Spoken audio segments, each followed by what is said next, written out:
सभी, welcome and welcome back to the channel. So CTET का exam finally आप लोगों के कल है। आप लोगों ने अपने एडमिट कार्ड चेक कर लिए होंगे। एडमिट कार्ड जो है वो उसमें आप लोगों का जो भी इंफॉर्मेशन है वो आप लोगों ने देखी होगी। आप लोगों का एग्जाम सेंटर, एग्जाम सिटी और जाने की आने जाने की व्यवस्था सब कुछ आप लोगों ने कर ली होगी। और कल आप लोगों का पेपर है। आप लोगों ने अपनी प्रिपरेशन को भी बहुत अच्छे से कर लिया होगा। रिवीजन वगैरह सब कुछ अच्छे से हो गया होगा। और सबसे मेन बात यह है कि कल आप लोगों का एग्जाम है और एग्जाम होने से एक दिन पहले ऑब्वियसली हम लोगों को जो है वो एक पॉजिटिव माइंडसेट की जरूरत रहती है। तो आज की वीडियो में हम लोग डिस्कस करेंगे कि किस तरीके से आप लोग पॉजिटिवली जो है वो एक्टिव रहकर अपने पेपर को सॉल्व कर सकते हैं। कौन कौन सी ऐसी मिस्टेक्स जो एग्जाम में कैंडिडेट के द्वारा की जाती है मैक्सिमम, उसको आप लोग जो है वो अवेयर रहकर और एक्टिवली अपने माइंड को साथ ले जाकर जो है वो मिस्टेक्स को कम कर सकते हैं।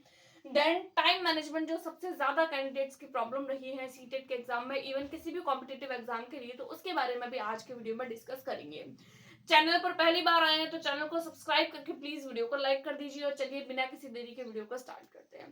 सबसे पहले हम लोग बात करेंगे हाउ टू सॉल्व पेपर। देखिए वैसे तो सभी को पता होता है कि पेपर को सॉल्व किस तरीके से करना है। ऐसे कैंडिडेट जो एक दो बार पहले भी पेपर दे चुके हैं तो उनको तो ऑब्वियसली नॉलेज होता है पेपर देने का। बट ऐसे कैंडिडेट जो पहली बार पेपर दे रहे हैं और उनके माइंड में एक डर सा होता है कि सब कुछ पढ़ लिया है, मैराथन भी देख लिए, पीवाईक्यू भी कर लिए, टेस्ट सीरीज भी दे दी, सब कुछ कर लिया है, बट फिर भी एक माइंड में हेजिटेशन रहती है, एक माइंड में टेंशन रहती है कि अगर पेपर में कुछ कुछ मिस्टेक्स कर दी या फिर ओएमआर शीट को भरते टाइम में कुछ मिस्टेक्स कर दी या फिर लैंग्वेज वाले पोर्शन में कुछ मिस्टेक कर दी या फिर टाइम मैनेजमेंट न कर पाए तो शायद से हमारे बहुत अच्छी प्रिपरेशन होने के बाद भी हम लोग जो है वो अपने एग्जाम को क्लियर नहीं कर पाएंगे। क्योंकि 90 मार्क्स हम लोगों को लाने होते हैं as a general category and 82 हम लोगों को मार्क्स लाने होते हैं अगर हम लोग किसी भी कैटेगरी से बिलोंग करते हैं। तो आज के वीडियो में हम लोग एक एक करके सारी बातों पर डिस्कस करेंगे और ज्यादा लंबी वीडियो नहीं होगी लेकिन बहुत ज्यादा इन्फॉर्मेटिव होने वाली है। सबसे पहले हम लोग देखेंगे हाउ टू सॉल्व पेपर। देखिए आपका जो पेपर होता है वो 150 मार्क्स का होता है, नेगेटिव मार्किंग नहीं होती है। 5 जो पोर्शंस होते हैं वो आप लोगों के पूछे जाते हैं और हर एक क्वेश्चन के लिए आप लोगों को 1 मिनट का समय मिलता है। और एक पोर्शन में यानी 5 सब्जेक्ट होते हैं और 150 मार्क्स, 150 क्वेश्चन होते हैं 150 मार्क्स के। हर एक पोर्शन आप लोगों को 30-30 मार्क्स यानी कि 30-30 मार्क्स का मिलता है। राइट, तो इस तरीके से 30 पंजे 150, तो 150 आप लोगों को क्वेश्चंस देखने को मिलेंगे। अब पेपर को सॉल्व करते टाइम सबसे पहली बात आप लोगों को ये ध्यान में रखनी है कि 5 सबसे पहले जब आप लोगों को क्वेश्चन पेपर मिलता है ना तो क्वेश्चन पेपर को अच्छे से खोल के एक बार चेकआउट जरूर करें कि क्या आप लोगों का जो क्वेश्चन है यानी कि 1 से लेकर 150 तक सारे के सारे क्वेश्चन है या नहीं। कई बार मिसप्रिंट वगैरह हो जाती है और हमारा पेपर जो होता है वो उतना प्रॉपर नहीं हो पाता है, तो आप लोग एक बार चेक कर लें। जैसे ही आप लोगों को अपना जो क्वेश्चन बुकलेट है तो उसको जब आप लोग खोलें, जैसे ही आपको मिले आप एक बार उसको खोल के और पूरा अच्छे से जो है वो उसको देख लें। उसके बाद में पेपर को सॉल्व करते टाइम कुछ कुछ बातों का ध्यान रखें कि आप लोगों को जो पोर्शन सबसे ज्यादा आ रहा है उसको सबसे पहले करने की कोशिश करें। जैसे कि मान लीजिए सबसे पहला जो पोर्शन होता है वो हमारा सीडीपी वाला होता है, तो सीडीपी वाले पोर्शन को सॉल्व करते टाइम आप लोगों को एक बात का ध्यान रखना है कि आप लोग सीडीपी वाले पोर्शन को सॉल्व कर रहे हैं। अब उसको आप लोगों को मिल रहे हैं 30 मिनट यानी कि पर मिनट और 1 क्वेश्चन। ये चीज आप लोगों के इसके अंदर पैटर्न रहता है। एक क्वेश्चन के लिए आप लोगों को 1 मिनट का टाइम मिलता है। अब मान लीजिए आप लोगों ने सीडीपी की बहुत अच्छी प्रिपरेशन करी है, सीडीपी वाला पोर्शन बहुत ज्यादा इजी आया है और आपको भी सीडीपी बहुत अच्छी आती है, तो ऐसे में क्या करते हैं कैंडिडेट, एक बार क्वेश्चन को सॉल्व करते हैं। सॉल्व करने के बाद में जो है वो पूरा का पूरा 30 क्वेश्चन उन लोगों ने मान लीजिए सॉल्व कर दिए। अब मान लीजिए उन लोगों की सीडीपी बहुत अच्छी है तो 30 मिनट की जगह 15 या 20 मिनट में सॉल्व हो गई एंड साथ साथ में उन लोगों ने सर्कल भी भर दिए। एक बात का ध्यान रखें, सर्कल को साथ साथ तो भरे। सर्कल को भरते टाइम एक बात का ध्यान रखें कि 5-5 के 10-10 क्वेश्चन के या फिर एक एक सब्जेक्ट के सेक्शन बना ले। सेक्शन वाइज जो है वो आप लोग ओएमआर भरने की कोशिश करें। ऐसे कोशिश ना करें कि आप लोग 1 से लेकर 150 तक का सारे के सारे क्वेश्चन एक साथ सॉल्व करेंगे देन आप लोग जो है वो अपनी ओएमआर भरेंगे। तो ऐसी मिस्टेक आप लोग कभी ना करें क्योंकि ये मिस्टेक आप लोगों के बहुत सारे मार्क्स गंवा सकती है। क्योंकि ओएमआर को भरते टाइम पे आप लोगों को बात का ध्यान रखना होता है, सबसे मेन बात यही होती है। क्योंकि क्या होता है कि बहुत सारे कैंडिडेट पहले 1 से लेकर 150 तक पूरी शीट को सॉल्व कर लेते हैं, उसके बाद में ओएमआर भरते हैं। इसमें सबसे बड़ी मिस्टेक ये होती है कि मान लीजिए आप लोगों के कोई एक पर्टिकुलर क्वेश्चन में गड़बड़ हो गई है, यानी कि आप लोगों ने आंसर कुछ और टिक किया है और आप लोगों ने ओएमआर में कुछ और भर दिया है, तो यही सीरीज आप लोगों के जो है वो क्वेश्चन पेपर में एंड ओएमआर में कंटिन्यू चलती रहेगी। अगर आप लोग एक साथ पेपर को सॉल्व कर रहे हैं और अगर आप लोगों के पास में टाइम कम है तो वही मिस्टेक आप लोग लगातार करते रहेंगे। और ये बात के लिए हम अवेयर तब होते हैं जब हमारा क्वेश्चन पेपर यानी कि 150 क्वेश्चन में से आप लोगों ने मान लीजिए क्वेश्चन 150 तक क्वेश्चन यानी क्वेश्चन तो आप लोग 150 बार सॉल्व कर रहे हैं, लेकिन आप लोग देखते हैं कि ओएमआर में तो आप 149 तक पहुंचे हैं। फिर हमको समझ में आता है कि एक क्वेश्चन की कहीं ना कहीं गड़बड़ हुई है, लेकिन ओएमआर तो भर ली, अब कुछ नहीं हो सकता। तो ओएमआर को भरते टाइम पे बात का ध्यान रखें। सीडीपी के लिए मान लीजिए आप लोगों को 30 क्वेश्चन जो है वो दिए गए हैं और कई बार बहुत अच्छी होती है तो हम लोग उसको जो है वो 20 या 25 मिनट में कर लेते हैं ओएमआर को भरने के साथ साथ। तो ऐसे में कैंडिडेट को क्या लगता है कि मैंने तो जो है वो इतनी फटाफट से सीडीपी कर ली है, कहीं मेरा क्वेश्चन जो है वो कोई क्वेश्चन मेरा गलत तो नहीं हो गया है। तो वो क्या करते हैं, उसी पोर्शन को वापस से करने लगते हैं। अब उन्होंने जो सीडीपी वाला पोर्शन 20 मिनट में सॉल्व कर लिया है ओएमआर के साथ में, अब वो उसी पोर्शन को वापस करते हैं कि कहीं मेरी गलत तो नहीं हो गई है। तो वो उसी चीज को वापस से सॉल्व करते हैं, वापस से पढ़ते हैं, और जब वापस पढ़ते हैं तो और टाइम खराब होता है और ज्यादा कंफ्यूजन क्रिएट होती है। तो एक बार अगर आप लोगों ने क्वेश्चन को देख लिया, उसको पढ़ लिया, अपना आंसर टिक कर दिया, तो अब उस क्वेश्चन को बार बार जब पढ़ेंगे ना तो आप लोगों को और ज्यादा कंफ्यूजन होगी।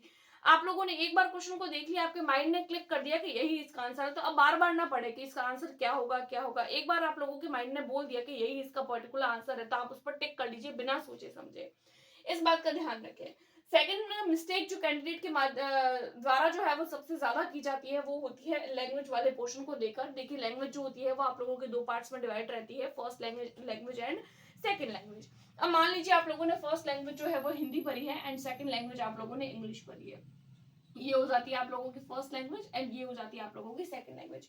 एक बात का ध्यान रखें, फर्स्ट लैंग्वेज 91 से लेकर 120 तक होती है एंड सेकंड लैंग्वेज 121 से लेकर 150 तक होती है। सबसे लास्ट में आप लोगों के लैंग्वेज वाला पोर्शन पूछा जाता है सीटेट के पेपर में। अब क्या होता है लैंग्वेज वाले पोर्शन में कैंडिडेट मिस्टेक कहाँ करता है, देखिए आप लोगों ने मान लीजिए लैंग्वेज 1 भरी है हिंदी। अब देखिए जो आप लोगों का पेपर होता है ना उसमें हिंदी जो होती है वो 2 बार होती है, यानी कि एक बार हिंदी होती है 2 बार हिंदी होती है। यानी कि एक बार लैंग्वेज 1 एंड एक बार लैंग्वेज 2, यानी कि 2 बार हिंदी के क्वेश्चन का मतलब है कि ऐसे कैंडिडेट जिन्होंने लैंग्वेज 1 हिंदी लिया है उनके लिए पहले आता है, और देन उसके बाद में कंटिन्यू जिन्होंने लैंग्वेज 2 हिंदी लिया है उनके लिए। तो आप लोग ध्यान रखें कि आप लोगों के हिंदी वाला पोर्शन कौन सा है, आप लोग इस बात का ध्यान रखें कि आप लोगों ने लैंग्वेज 1 भरी है या लैंग्वेज 2 भरी है। उसके बाद में सेम टू सेम लैंग्वेज 2 के लिए भी ऐसे ही होता है, इंग्लिश लैंग्वेज 1 जिन लोगों ने भरी है, लैंग्वेज 2 जिन लोगों ने भरी है। तो इंग्लिश वाले पोर्शन में ये भी 2 बार होता है, देन लैंग्वेज 2 इंग्लिश। अब आप लोग इसको ऊपर जो होता है ना, कोई भी लैंग्वेज वाला पोर्शन स्टार्ट होता है तो ऊपर की तरफ क्लियर लिखा हुआ होता है हिंदी लैंग्वेज 1 जिन्होंने भाषा 1 हिंदी के रूप में चुना है या जिन्होंने भाषा 2 इंग्लिश के रूप में चुना है। तो देखें आप लोगों को अगर नहीं पता है तो आप लोगों का जो एडमिट कार्ड होता है उसमें क्लियर लिखा होता है कि आप लोगों ने कौन सी लैंग्वेज भरी है। वैसे देखने की नौबत नहीं आती है क्योंकि आप लोग पेपर दे रहे हैं तो ऑब्वियसली आप सब लोगों ने जो है वो ये तो चेकआउट एक बार कर ही लिया होगा क्योंकि आप लोगों ने प्रिपरेशन करी है। तो ये बात इस बात का ध्यान रखें कि लैंग्वेज 1 आप लोगों ने क्या भरा है, हिंदी भरा है तो हिंदी भरना है, इंग्लिश भरा है तो इंग्लिश भरना है। क्योंकि एक बार अगर लैंग्वेज वाले पोर्शन में मिस्टेक हो गई, सर्कल भर दिए, तो फिर कुछ नहीं हो सकता। आप लोगों के 60 मार्क्स जो है वो कंप्लीट चले जाते हैं, कंप्लीट आप लोगों के 60 मार्क्स जो है वो चले जाएंगे सिर्फ इसी एक मिस्टेक की वजह से। तो ये मिस्टेक आप लोग कभी ना करें सीटेट के एग्जाम के टाइम पे, तो इस बात का ध्यान रखें। उसके बाद में एक और मिस्टेक जो कैंडिडेट द्वारा की जाती है वो है टाइम मैनेजमेंट को लेकर। तो अब हम लोग देखेंगे कि आप अपने टाइम को किस तरीके से मैनेज कर सकते हैं।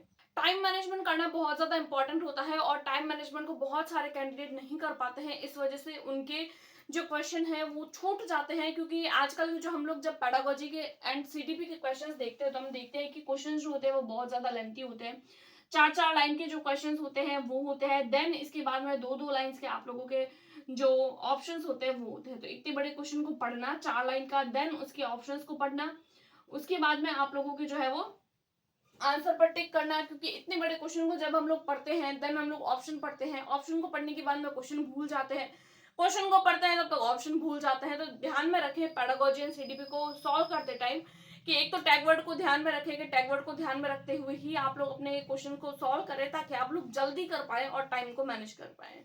देन आप लोगों को चाइल्ड सेंटर्ड एजुकेशन का ध्यान रखना है और शिक्षक केंद्रित शिक्षा यानी कि जो टीचर बेस्ड एजुकेशन होती है उसको ध्यान में नहीं रखना है।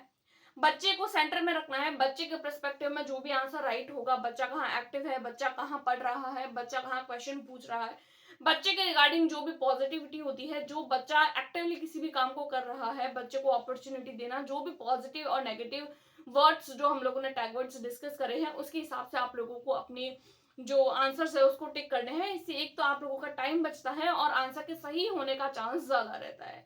अब पर्टिकुलर एक सेक्शन के लिए आप लोग अपना टाइम जो है वो सेट कर सकते हैं, जैसे कि ऐसा पोर्शन जो आप लोगों को बहुत अच्छे से आता है, तो उसके लिए आप लोगों के, क्योंकि बहुत सारे कैंडिडेट ऐसे होते हैं कि 150 क्वेश्चन है, 30 क्वेश्चन सॉल्व करने के लिए 30 मिनट मिल रहे हैं, तो वो एक पर्टिकुलर पोर्शन को सॉल्व करने के लिए उतना टाइम लगा देते हैं। लेकिन आप लोग ऐसा ना करें। मान लीजिए आप लोगों को कोई भी एक पर्टिकुलर जो पोर्शन है वो बहुत अच्छा आ रहा है, तो आप लोग उसके लिए अपना टाइम खराब ना करें। मान लीजिए आप लोगों की साइंस जो है वो सब्जेक्ट बहुत अच्छा है, ऐसा मान लीजिए आप लोगों का साइंस बहुत अच्छा है, साइंस वाले पोर्शन को आप लोग बहुत अच्छे से, यानी कि अगर आप लोगों को 30 क्वेश्चन दिए गए हैं, तो उसमें से आप लोग जो है वो 30 में से जो है वो क्वेश्चन जो है वो 20 मिनट तक कर पाते हैं और 5 मिनट में आप लोग ओएमआर भर देंगे, तो इस वाले पोर्शन में आप लोगों को 5 मिनट बच जाते हैं। तो आप लोग ध्यान रखें, ऐसा पोर्शन जो आप लोगों को बहुत अच्छे से आ रहा है उसको आप लोग फटाफट से करने की कोशिश करें, और मैथ्स जैसा जो पोर्शन होता है उसको सबसे लास्ट में करने की कोशिश करें, चाहे आपका वो अच्छा है चाहे आप लोगों का वो अच्छा नहीं है। इस बात को ध्यान रखें, क्योंकि कई बार ऐसा होता है कि क्वेश्चंस हम लोगों के साथ में इस तरीके से आ जाते हैं कि बहुत अच्छी मैथ्स होने के बावजूद भी हम किसी एक पर्टिकुलर क्वेश्चन पर अटक जाते हैं और हम इतना उलझ जाते हैं कि हम जिद पर अट जाते हैं कि नहीं, मुझे तो ये क्वेश्चन सॉल्व करना है, मेरी मैथ्स बहुत अच्छी है। तो ये जिद अपनी जो एग्जाम टाइम में न करें, इसीलिए मैथ्स वाले पोर्शन को सबसे लास्ट में, जो न्यूमेरिकल्स होते हैं उनको लास्ट में करने की कोशिश करें, और जो जो क्वेश्चन आप लोग करते जाए साथ साथ में उसकी ओएमआर को जरूर भरें, क्योंकि ओएमआर भरना जो है वो बहुत ज्यादा इंपॉर्टेंट है। ऐसा ना करें कि 1 से लेकर 120 तक सारे क्वेश्चन सॉल्व कर लिए देन हम लोग ओएमआर भर रहे हैं, वो ना करें। Particular question particular answer, particular question particular answer, 5-5 question के सेट, 10-10 क्वेश्चन के सेट जो है वो अपने बना दीजिए, और उसको उसके बाद में आप लोग जो है वो साथ साथ में ओएमआर को भरते जाएं। ओएमआर को भरते टाइम भी बातों का ध्यान रखें जो मैंने ऑलरेडी अपने चैनल पर डिस्कस किया है, और सीडीपी की एक मैराथन क्लास जिसमें मैंने आप लोगों के साथ में 40 मिनट के अंदर कंप्लीट सीडीपी का कोर्स जो है वो कंप्लीट करवा दिया है, तो उसको भी एक बार चैनल पर जाकर जरूर चेकआउट करें। इस वीडियो से जस्ट पहले ही वीडियो वो अपलोड करी है, आज सुबह ही अपलोड करी है, तो काफी अच्छी वीडियो है जो आप लोगों को क्विक रिवीजन में बहुत ज्यादा हेल्प मिलेगी। तो ये छोटी सी वीडियो थी, अगर आप लोगों को पसंद आई है तो do like, subscribe and share. Thanks for watching.